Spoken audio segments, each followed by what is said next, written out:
1918 metus gal minėti, gal iškelti vėliavą, gal minėti. Tai buvo daug šansas Lietuvai iš tikrųjų tapti nepriklausomą šalim, tikra nepriklausomą šalim.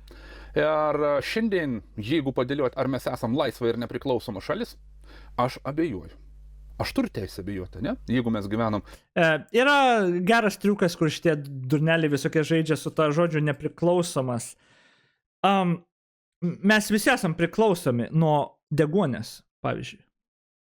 Mes kaip biologinės būtybės, jeigu negaunam deguonės, mes mirštam. Mes esam priklausomi nuo deguonės. Tai nei vienas žmogus pasaulyje nėra nepriklausomas, nebent bus prijungtas prie kažkokio deguonės aparato, bet tada bus priklausomas nuo to žmogaus, kuris kontroliuoja tą deguonės aparatą, pavyzdžiui. Ir viskas. Ir tu tik ką nugalėjai ir įrodėjai Lekstučiui ir visai jo šunaujai, kad niekas nėra iš tikro nepriklausomas. Lygiai tą patį daro su Lietuva.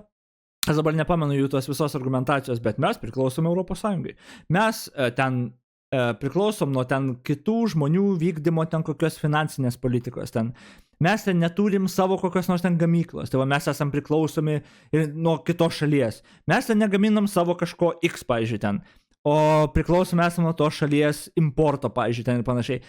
Tai yra tiesiog tas lingvistinis, aš nežinau kaip čia, nesąmonė, tai nėra argumentas niekam, bet šitiem braidėdam tinka, tas ir jie kartoja tą dešimtmečiais, man atrodo jau. Tai tiesiog tai yra klėdesiai ir viskas.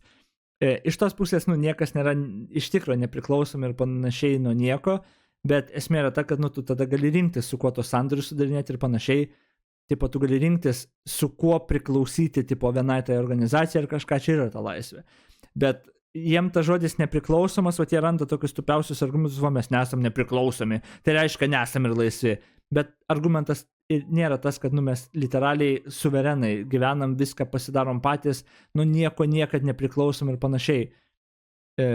Net taip net veikia, globaliam pasaulyje netgi Europos Sąjunga dabar kalba, ar mes čia ne per daug priklausomi nuo tos pačios Amerikos esam, kai Amerika išsirenka diktatorių Dalbajobą, kurį beje Lekstučio šunauja beveik visi ten palaikė, dabar nežinau, ar jie palaiko toliau, bet visi palaikė, nes jie tai tokie patys urodai yra.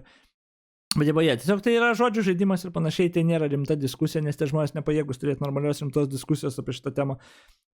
O mes galim daryti savo sprendimus ir jeigu norėtumėm, galėtumėm iš Europos Sąjungos pasitraukti, mes labai nenorim to. Ir tai tragiškai neapsimokėtų ir tai tragedija būtų. Lekstutis to labai norėtų, Vaitkus to labai norėtų, tie visi penktakolonininkai, ar ten šiaip išdavikai, ar vatininkai, ar panašiai, jie tai visi labai norėtų.